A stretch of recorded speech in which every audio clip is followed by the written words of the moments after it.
Senhor, meus irmãos e minhas irmãs, que Deus nos dê hoje uma noite abençoada. Estamos aqui para mais uma aula do nosso curso, o Reino de Deus e Finanças. Hoje, dando continuidade ao tema que nós iniciamos na aula de terça-feira, prosperidade. Vocês tiveram na terça-feira com o pastor Rafael a aula de prosperidade 1, hoje nós teremos prosperidade 2, dando continuidade a essa temática. Vamos fechar os nossos olhos e agradecer a Deus essa oportunidade.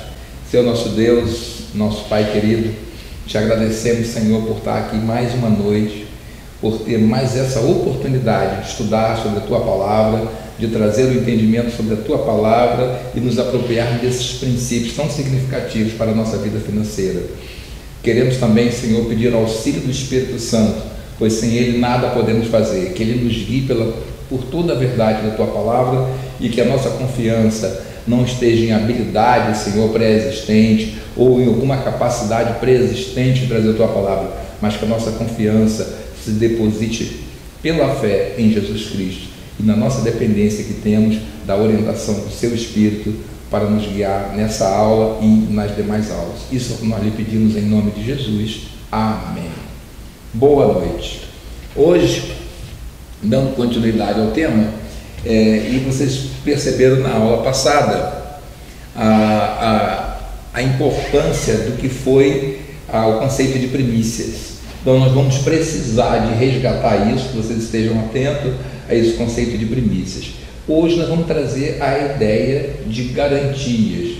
E vocês vão perceber que no nosso dia a dia, no cotidiano da nossa vida e da vida das pessoas da igreja, até fora da igreja, nós, em termos de garantias, nós temos o hábito de fazer seguro.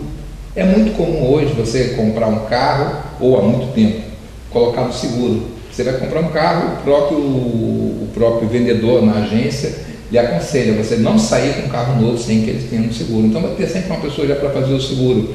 Você vai comprar um celular, se é um modelo muito caro, um desses modelos tops, o próprio vendedor já aconselha você sair da loja com o celular assegurado. Então hoje se faz seguros para todas as coisas, até em lojas, magazines de eletrodoméstico, o caixa, na hora que você vai pagar, ele lhe oferece uma possibilidade de você pagar 10, 15, 20, 30 reais para garantir um ano a mais ou ter um certo seguro, uma garantia sobre o defeito, sobre aquela perda, sobre um sinistro que venha a acontecer com o seu bem ou com a sua casa. Então, criou-se o hábito na nossa sociedade do seguro e da garantia. Bom, será que você, filho de Deus, pela fé, entende a grandeza da proteção do Pai Celestial? Ter a consciência da garantia que o afasta do mal e confirma as suas bênçãos? É outro tipo de garantia, é outra modalidade de garantia. Entendendo o verdadeiro significado de coisas santas, e na aula passada, eu sempre remeto à aula passada, porque nós vínhamos trabalhando a questão do dinheiro, né? O dinheiro como um Deus, o dinheiro como um espírito comercial, um dinheiro que seduz e que adoece e que leva a um risco de vida. Também teve uma questão que o pastor Rafael levantou, se o dinheiro pode ser sagrado, se o dinheiro poderia ser sagrado. Então estou trazendo aqui de novo, dentro daquela perspectiva, a ideia de coisas santas, ou seja, o valor das primícias, o valor do que é sagrado, o valor do dinheiro sagrado em relação a Deus. Você passará a encarar, ou seja, tendo esse entendimento de coisas santas, você passará a encarar sob um novo prisma estas palavras do apóstolo Paulo. 1 Coríntios 15, versículos de 20 a 24. Mas de fato Cristo ressuscitou dentre os mortos, sendo Ele as primícias dos que dormem, cada um, porém, na sua ordem, Cristo as primícias, depois os que são de Cristo, na sua vinda. E então virá o fim, quando Ele entregar o reino ao Deus e Pai, quando houver destruído todo o principado, bem como toda a potestade e poder, inclusive o do dinheiro. Percebemos no versículo anterior do apóstolo Paulo aos Coríntios que Jesus Cristo é as primícias. Ele é as primícias. Essa é a evidência das evidências. Por quê? É a Jesus unicamente que devemos a segurança eterna. Não as apólices de seguro que fazemos para todos os nossos pertences, para todos os nossos bens, para todas aquelas coisas pelas quais muitas vezes nós concedemos alguma forma de devoção. Então a segurança de tudo que temos, de tudo que vier ou que veremos ainda a possuir, é Cristo. Por incrível que pareça, a segurança de que tudo que possuímos, que nos é entregue, é Cristo, inclusive e principalmente a nossa renda. A segurança da nossa renda é Cristo, porque Ele é as primícias. A fé nele nos garante. Ele pagou o preço, Ele satisfez a Deus, porque Ele se colocou como primícias, e Ele é as primícias. Essa é uma evidência para a gente não perder de vista a dimensão teológica de que nós estamos trabalhando no nosso curso de finanças. Nosso curso não está amparado na base de negociar com Deus prosperidade, de negociar com Deus bênçãos financeiras, de negociar com Deus como se Deus fosse homem. A base da nossa teologia é Cristo, é a fé em Cristo. Decorrente disso, nós temos a nossa formação de caráter, nós temos o fortalecimento da nossa vida espiritual para suportar, eu diria assim, os ataques do dinheiro ou do Deus dinheiro, sobre qualquer que seja a forma dele. Então é muito importante nós não perdermos essa dimensão de que Jesus é as primícias das primícias. É nessa perspectiva que nós estamos aprendendo a lidar com a nossa vida financeira, na perspectiva do Senhor Jesus. Princípio de aplicação, apenas para a gente consolidar. Apliquemos a verdade sobre as garantias espirituais da nossa fé em Jesus, as primícias, ao assunto espiritual, as bênçãos financeiras asseguradas por Deus a todos que lhe obedecem. Malaquias 3:10, um texto tradicional na sua utilização no dia a dia, na maioria das igrejas, para dar base ao momento da entrega do dízimo, ao momento da oferta. E é interpretado sobre várias dimensões. Aqui, em cima desse texto, que diz: tragam todos os dízimos à casa do tesouro, para que haja mantimento na minha casa. Traga todos os dízimos à casa do tesouro, traga o dinheiro santo, as coisas santas, à casa do tesouro do reino de Deus, para que haja mantimento na minha casa, para que haja mantimento na nossa igreja, para que haja mantimento na sua igreja, se você é participante de uma outra igreja. A manutenção, o mantimento da sua igreja depende das coisas santas, depende desse dinheiro que é sagrado. Ponham-me à prova nisto, diz o Senhor dos Exércitos, se eu não lhes abrir as janelas do céu e não lhe derramar sobre vocês bênçãos sem medida. Bom, quando o Senhor revela e emite essa orientação, essa ordem, é embasado de que o povo de Israel naquele momento, ou a igreja da época, estava ali roubando. E o povo, eu diria assim, assustado, né, com a forma como Deus o abordou, falou: em que te roubamos? E Deus respondeu: nos dízimos e nas ofertas. Bom, o Senhor queria abençoar o seu povo, mas por essa modalidade de roubo, ele se colocava numa impossibilidade. Nada é impossível para Deus, mas na medida que o povo não obedecia, não atendia, nesse sentido da palavra, porque nós vamos ver aqui, e vimos nas aulas de maldição 1 e maldição 2, que toda palavra imbuída de autoridade e de poder sobrenatural produz efeitos de geração em geração, tanto para o bem como para o mal. E Deus, ele está preso à sua palavra. Passarão os céus e a terra, mas a palavra dele não passa. A fidelidade da sua palavra é o que faz ele não ser como nós, como homens. Aqui tem 3 dimensões na base daquele versículo que nós vamos querer comentar. A primeira dimensão é o termo janelas do céu. Eu quero dizer para vocês que esse assunto ele é tão importante, mas ele é tão importante, que essas 2 primeiras categorias que está aqui na tela, janelas do céu e prova, né? Provar a Deus, foi muito bem desenvolvida e está em uma das pregações, numa das mensagens pastoral da nossa igreja e do nosso canal. Se você está assistindo pela primeira vez aqui, você pode acessar a mensagem pastoral de um culto de domingo, do dia 16 de agosto às 11 horas, onde esses 2 assuntos foi muito bem abordado, muito bem desenvolvido. Ele pode ser ali apreendido de forma mais tranquila, mais calma, mas para você ver, eu diria assim, a importância, né, a relevância que ele tem para a gente, para esse entendimento. O termo janela do céu apareceu basicamente na Bíblia em 2 lugares. Ele aparece em Malaquias 3,10 e ele aparece na época de Noé, quando aconteceu o dilúvio. Então, abriu-se a janela do céu, né, a água que desceu de forma abundante, a terra não teve condições de absorver. Tal era a quantidade, tal era a abundância, e mediante essa abundância que surge um outro conceito derivado desse, que é o da superabundância, né? Foi assim que a janela do céu passou a representar a superabundância, a promessa de Deus ao seu povo, hoje a igreja, como resultado de sua fidelidade nos dízimos e nas ofertas.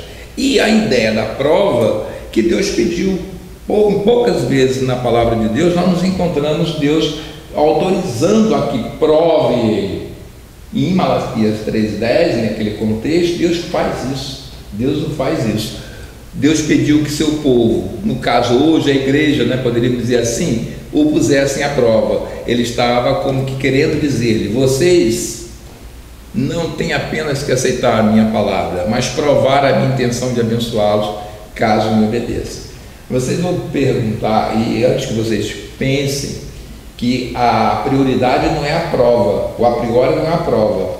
O a priori é na medida que você entrega as primícias. Isso está muito bem colocado na pregação, nessa mensagem pastoral. O a priori que vem primeiro é as primícias. À medida que você entrega as primícias, o seu dízimo, na dimensão do princípio das primícias, aí você coloca a prova. Não pode inverter de você querer provar Deus para depois, senão fica aparecendo aquelas promessas na dimensão daquela outra e outras religiões fazem isso. Prometem a Deus algumas coisas e põem Deus à prova. Se Deus não fizer, eu não cumpro a minha promessa. Isso aí é uma outra lógica. É a lógica que nós combatemos no início do nosso curso.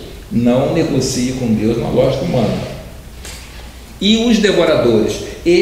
Essa variável, né, essa categoria, nós vamos trabalhar mais aqui na aula hoje. Os devoradores. Antes de propor a prova, Deus já tinha alertado: com maldição vocês são amaldiçoados, porque estão me roubando, vocês e a nação toda.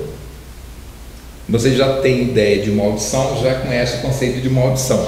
Mas juntamente com o aviso sobre os dízimos e oferta feita a Israel, Deus lhe fez também uma grandiosa promessa. Vamos ver o termo do acordo que foi feito. Por causa de vocês, repreenderei o devorador, para que não consuma os produtos da terra, e não deixarei que as suas videiras nos campos fiquem sem frutos, diz o Senhor dos Exércitos. Olha agora a intensidade dela. Todas as nações dirão de vocês, todas as nações dirão que vocês são felizes, porque vocês serão uma terra de delícia, diz o Senhor dos Exércitos. Ô glória!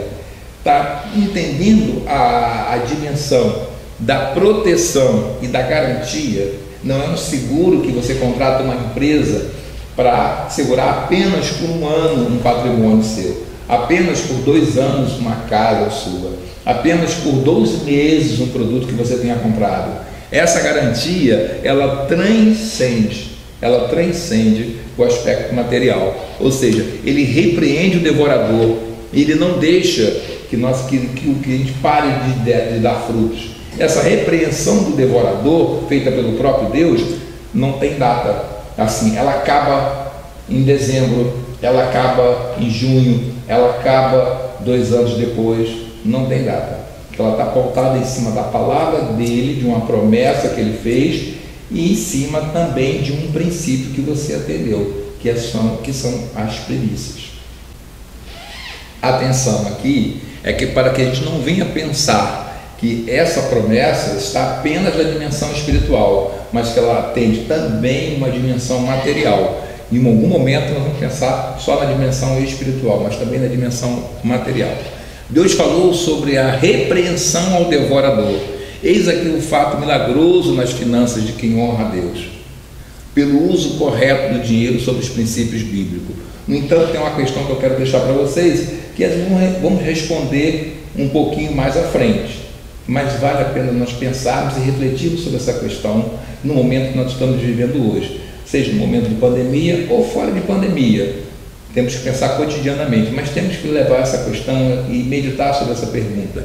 Quantos e quantos de nossos irmãos não estão com suas bases familiares, profissionais, empresariais, comunitárias, sendo devoradas, porque não desfruta de nenhuma proteção por parte do Senhor no aspecto financeiro da sua vida? No início do curso, o pastor Rafael chamou a atenção disso, da importância desse curso em virtude do lugar, de vários espaços da nossa vida em que o inimigo entra, dos casamentos, dos vícios, né? Na corrupção financeira, no campo do governo, no campo político, no campo das políticas públicas, onde a própria assistência à saúde ela é atacada e corroída para que as pessoas de bem não recebam aquela assistência adequada. Tudo ação do inimigo. Então, assim, quantos e quantos de nossos irmãos que estão debaixo dessa palavra, que estão debaixo dessa promessa, não desfruta de uma garantia, não desfruta desse seguro? Essa é uma pergunta para nós pararmos e pensarmos. Aqui eu vou dar um ponto de revisão em relação à aula passada, quando nós colocamos as bases bíblicas do Novo Testamento em relação às premissas. Então eu vou trazer uma daquelas bases de sustentação do entendimento de premissas para a gente fazer uma análise a partir de agora. Qual foi?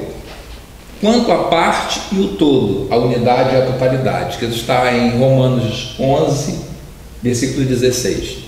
Se forem santas primícias da massa, igualmente será santa a sua totalidade. Vamos repetir? Se forem santas as primícias da massa, igualmente será santa a sua totalidade. Esse princípio foi colocado na aula passada, mostrando para você a importância da influência do dízimo na sua vida, na continuidade da sua renda, na sua família, no âmbito da casa e no âmbito da igreja. Nós fomos até aí na aula passada, mas só que agora eu preciso desse princípio para levar para vocês, levar a âmbitos maiores a aplicação dele, tá? Aqui nós temos um quadro, nós vamos falar de 2 tipos de pessoa, tá? E nós nos enquadramos na maioria delas. Nós falamos das pessoas, da pessoa física, que é a pessoa do CPF, e da pessoa jurídica, que é a pessoa do CNPJ, tá? Aqui nós temos também algumas categorias que nós vamos colocar para vocês, que é embasado no princípio que nós trabalhamos aqui nas primeiras aulas, quando falamos do senhorio e do espírito comercial, do senhorio do dinheiro e do espírito comercial. Ou seja, o dinheiro é um espírito, um Deus que exige devoção. Vocês aprenderam isso na aula de senhorio. O amor ao dinheiro é uma grave doença espiritual e constitui um perigo mortal. Então, nós temos aqui agora 2 bases para a gente analisar. A massa, se a parte da massa, né, for santa, não é isso? O todo também será santo, e vamos também olhar esse nosso inimigo também, sobre como ele trabalha em cima disso. Então, assim eu coloquei aqui o senhorio do dinheiro, o adoecimento e a morte. Então, quando na nossa vida física, ou diria ali no CPF, ele se dedica a devoção do dinheiro, ele vai correr esses 3 riscos. Se a pessoa jurídica, a minha empresa, o meu trabalho, se você é um microempreendedor, se você é um pequeno empresário, se você é um grande empresário, se a devoção, se você prestar devoção ao Deus dinheiro, você vai estar correndo esse risco da doença espiritual e de perigo mortal. O mesmo acontecendo, o que vai representar na nossa vida da pessoa física, né, do nosso CPF, o adoecimento, endividamento e diversas restrições em relação ao mundo econômico, né? Vou ficar com o nome sujo, vou para o Serasa, não consigo abrir uma conta no banco, não consigo adquirir um empréstimo. Então ali vai ter várias restrições em decorrência do adoecimento que ele vai me levar. No caso das empresas, a substituição do lucro pelo prejuízo. Porque em ambos os casos, aqui, não tem a garantia nem a proteção divina. Porque o dinheiro está sendo, as 2 pessoas, jurídica e a pessoa física, está se submetendo à devoção e ao Deus dinheiro. Então eles vão adoecer. E após o adoecimento, vai ter o falecimento, perigo de morte, a morte da pessoa física e a morte da pessoa jurídica, que é a falência. Agora, para que vocês pensem ainda, antes de avançar nas próximas informações que eu vou trazer, vamos pensar numa direção bem aplicada, gente. A pessoa jurídica, ela necessita de um conjunto de pessoas pessoas físicas, trabalhando nela. E ela depende de um conjunto de pessoas físicas consumindo o que ela faz. Então, são um conjunto de pessoas físicas que trabalham na pessoa jurídica e são um conjunto de pessoas físicas que consomem o que a pessoa jurídica faz. Se ela faz celulares, ela tem um grupo de pessoas que trabalham fazendo celular e tem um grupo de pessoas comprando celular. Agora, lembra do princípio da massa. E só para vocês terem assim, facilitar, na aula anterior, na aula de terça-feira, o pastor Rafael deu o exemplo de Jericó. Então, assim, a Acã pegou a parte do sagrado, do dinheiro sagrado, e o que aconteceu com o todo? Toda a nação foi punida. Naquela situação, morreram 3.000 homens, 3.000 famílias ficaram sem o seu provedor. Então, tocar no sagrado, tocar na primícia, tira o grande seguro divino, tira a garantia e a proteção de Deus. Então, se você pensar 3.000 mortes para aquele conjunto de população, para aquela demografia de Israel, é muita gente. 3.000 pessoas, 3.000 homens, provedores de suas casas. Eles tocaram no que era sagrado? Não. Quem tocou? Uma só pessoa. Por isso eu estou trazendo o versículo de Romanos 11, versículo 16, o princípio da massa. Com a parte é santa, o todo se torna santo. Vamos agora voltar para a igreja. A nossa igreja, como organização, ela é uma pessoa jurídica. A nossa igreja tem CNPJ. Quando você entrega teu dízimo, você tem lá, quando passa a chamada do dízimo e da oferta, tem lá o número da conta e tem o CNPJ da igreja. Então a igreja também, ela é uma pessoa coletiva. E que essa pessoa coletiva funciona com a soma das pessoas físicas. Então, na medida que nós, como membros, a nossa membresia dessa pessoa jurídica, que é a nossa igreja como organização, também precisamos ter a massa santa, para que viemos a ter a garantia e a proteção divina sobre aquilo ali. Então, essa lógica dos princípios da aplicação financeira bíblica não somos nós, é a palavra de Deus que a coloca para a gente observar. Agora vamos trazer isso para uma aplicação nos dias que nós estamos vivendo hoje, nos últimos 3 meses. Bom, a primeira linha daquele quadro era nascimento. Então eu coloquei para vocês aqui apenas para uma dimensão de quantidade, de números, mas vocês não fiquem presos a ter que memorizar, não. Eu peguei aqui, no ano passado, em 2019, o número de empresas que nasceram, né? Primeira categoria, nascimento. Quantas pessoas jurídicas, quantos microempresários, quantas empresas, quantos micros empreendedores surgiram em 2019? Bom, tivemos ali, de acordo com o indicador do Serasa, foram abertas 284 mil empresas aproximadamente, organizações em agosto. No entanto, naquele ano se alcançou 2 milhões e 100 mil novas empresas, novos CNPJ, nasceram, foi para a maternidade, né, nos primeiros meses do ano. E esse dado foi um dado que suplantou há 9 anos atrás. Só em 2010 teria tido uma maternidade, um berçário tão abençoado de gerar novas empresas. Por que eu digo que é abençoado? Porque para cada empresa dessa que é gerada, para cada CNPJ, para cada pessoa jurídica, existe um grupo de pessoas físicas que vão trabalhar. E existe um grupo de pessoas físicas que vão consumir o que aquela pessoa jurídica vai fazer. Então eu diria ali efeito criador, efeito de bênção. Porém, com o efeito da pandemia, né, aí eu vou colocar alguns quadros agora de morte. Alguns quadros de morte. Exemplo, morte 1.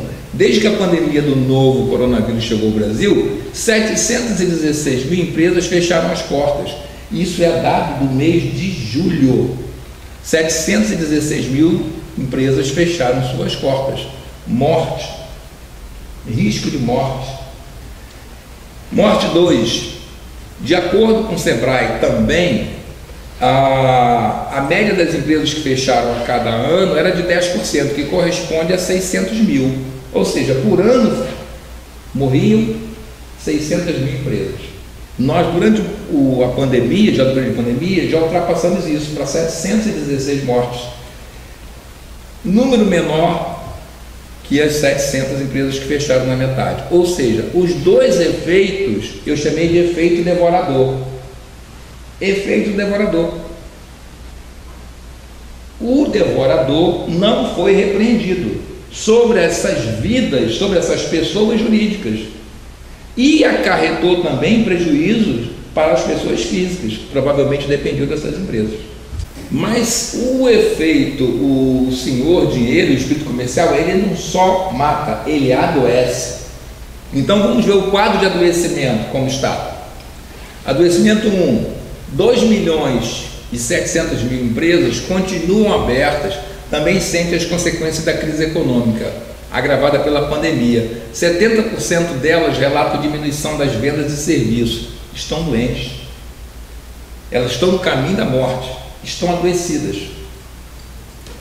948 firmas tiveram que demitir trabalhadores. 948 mil, né? Não, 948 mil, vou arredondar, 948 mil pessoas jurídicas, empresas, demitiram trabalhadores.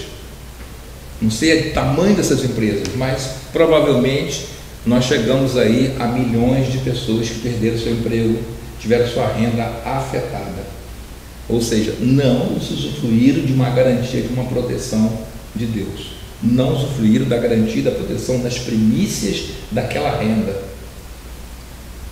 Adoecimento 2. Dos dados divulgados do PNAD e do IBGE mostram que a taxa de desocupação chegou a 13,1, que corresponde em junho a 12,4 milhões de pessoas sem emprego, sem trabalho. Vidas garantidas. Provavelmente essas aqui, vidas garantidas, ou seja, teve um modo a garantia e a proteção contra o devorador, dentro daquele conjunto, né? Dentro desse ataque do devorador. Somente 13% dos negócios relatam que a pandemia trouxe oportunidade e que teve um efeito positivo sobre a sua empresa. Então, assim, mesmo no quadro de pandemia, mesmo de quadro da ação do devorador, tem pessoas jurídicas estão com a garantia, estão sob a proteção de Deus. Tem pessoas jurídicas sob a proteção de Deus. E as pessoas jurídicas sob a proteção de Deus também estende a parte, estende ao todo. Estende a garantia às pessoas físicas, as pessoas que trabalham ali e as pessoas que usufruem da atividade deles. Ou seja, efeito janelas do céu. Efeito janela do céu. Superabundou na vida dessas pessoas jurídicas. Bom, aqui nós estamos trazendo agora a análise e a dimensão da pessoa física, ou seja, das pessoas, vendo o efeito devorador, né? O efeito devorador nos atingiu na medida que no Brasil ele pegou 3.363.000 pessoas. Veio ele com a ação do efeito devorador, veio o devorador aqui. No entanto, desses 3 milhões, atingiu aqui 108.000 mortos.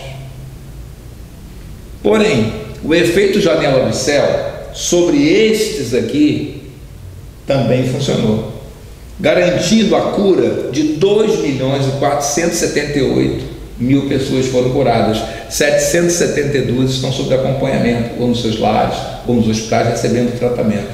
Ou seja, o efeito janela do céu chega, ainda que num contexto do efeito devorador. Esse resultado foi da repreensão do devorador. Sobre esses aqui, o devorador foi repreendido. A palavra de Deus, a promessa, o acordo de Malaquias 3:10 funcionou aqui. Se não, por quê? O efeito devorador, ele veio para levar esse total. O efeito devorador não veio para levar esse e se arrependeu e deixou esses aqui, porque o devorador não se arrepende. Ele não se arrepende, ele veio para levar esse total, mas o efeito, né, o efeito de repreender o devorador, o cumprimento do acordo da palavra de Deus sobre essa nação, sobre o Brasil, nós não estamos analisando o mundo, outros países poderíamos também fazer isso, fez com que repreendesse. Tem aqui 2.478.000 pessoas curadas e 772.000 sendo acompanhadas, sendo tratadas nas suas casas, e em breve estarão compondo esse quadro aqui. Amém? Bom, agora eu vou voltar àquela pergunta anterior. Quantos e quantos dos nossos irmãos não estão com suas bases familiares, profissionais, empresariais, sendo devoradas porque não desfruta de nenhuma proteção, garantia por parte do Senhor no aspecto financeiro da sua vida? Foi aquela pergunta lá atrás. Eu diria para vocês assim, para nós, um número incontável.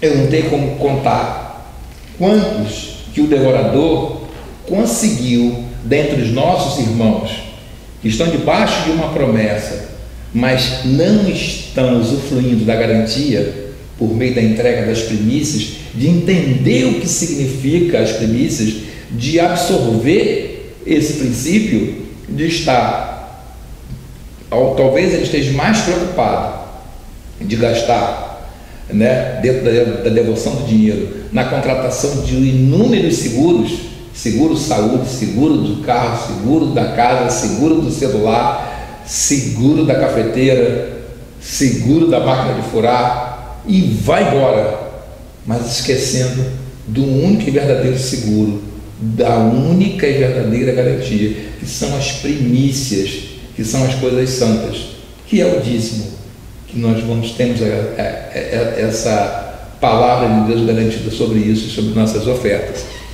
Então, porque o devorador, autorizado pelo amor ao dinheiro, lhe está roubando o justo recurso, porque muito desses recursos, muito dessas falências e muito desses falecimentos não foi decorrente de recursos injustos. O nosso salário é justo, é um recurso justo. Os 90% que nós recebemos, ou a totalidade, é justo, é por meio do trabalho. As empresas têm seu lucro por meio do seu trabalho, mas o devorador vem sobre esse recurso justo, que possui bem como a paz de espírito. Concluindo a nossa aula de hoje, Prosperidade 2, Vamos lá. Atente que a dimensão da visibilidade do cumprimento da promessa, ou desta promessa, é que Deus disse: todas as nações dirão que vocês são felizes, porque vocês serão uma terra de delícias. Exatamente isso, prosperidade e felicidade, garantida pelo cumprimento do princípio da obediência das premissas. As premissas pertencem a Deus, as premissas são deles. Mas somente se honrarmos a Deus com as primícias é que nós vamos exercer, vamos poder desfrutar da garantia e da proteção em toda a dimensão da nossa vida, tanto da vida espiritual quanto da vida material. Todas as coisas serão acrescentadas, todas as coisas serão abençoadas, buscando primeiro o reino de Deus. Agora aqui eu deixei um pontinho, né? Falei, mas somente se honrarmos a Deus com as primícias e formos, pontinho, nas ofertas. Por que ficou surpresa ali, ficou guardadinho em segredo? Porque esse é o princípio que vocês vão aprender na próxima aula do tópico Prosperidade 3. Então guarde o coraçãozinho de vocês, que nós também, como trabalhamos as primícias, os dízimos e oferta enquanto primícias, também vamos trabalhar as ofertas numa outra dimensão de um outro princípio. Amém? Bom, que Deus desenvolva mais e mais no nosso coração o entendimento dessa palavra. Para mim, ela é muito importante. Para esse aprendizado, para mim, ele está sendo muito importante. Os meus olhos estão se abrindo para coisas que no dia a dia eu não paro de pensar. Eu fico me perguntando, e como é que eu vou fazer com isso? Como é que eu vou fazer com aquilo? E por que eu não fiz isso antes? Se eu colocar no papel para vocês, como um testemunho pessoal, de quanto o devorador já me levou, vocês ficariam de queixo caído. Mas por falta de entendimento, eu não errei porque eu quis errar, eu errei por falta de entendimento, por falta de conhecimento, né? E aí foram imóveis embora. Não foi o vício que me levou, não foi o vício, aquele outro que me tirou propriedades, mas foi a falta de entendimento, de uso adequado do que é santo, das coisas santas. Se o dinheiro é um Deus, é um espírito que exige devoção, o dinheiro também pode ser sagrado, e ele vai implicar na sua vida garantias e proteção que não são comprados nas grandes empresas ou nas grandes seguradoras.